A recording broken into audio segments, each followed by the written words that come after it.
என்ன கண்ணுங்களா? 2 பேரும் முகத்த இப்படி வச்சிருக்கீங்க. ஏதோ தப்பு நடந்திருக்குன்னு உங்க முகம் சொல்லுதே. அது வந்து தாத்தா, விளையாடும்போது தெரியாம அந்த பூத்தொட்டிய கீழ தள்ளி உடைச்சிட்டோம். ஆனா, அம்மா கேட்டா, நாங்க இல்ல, பூனை தான் தள்ளி விட்டுச்சுன்னு சொல்லிடலாம்னு நெனைக்கிறோம். அப்படியா? ஒரு சின்ன பொய் சொல்லி தப்பிச்சிடலான்னு பார்க்கிறீங்களா? கண்ணுங்களா, இங்க பாருங்க.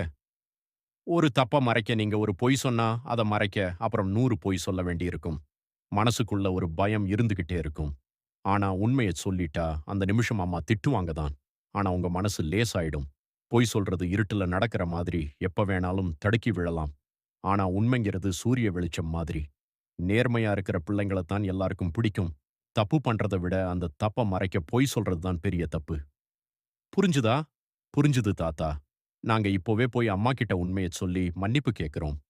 சமத்து செல்லங்களா. போங்க. உண்மைய சொல்ற தைரியம் தான் உங்களுக்கு பெரிய அழகு.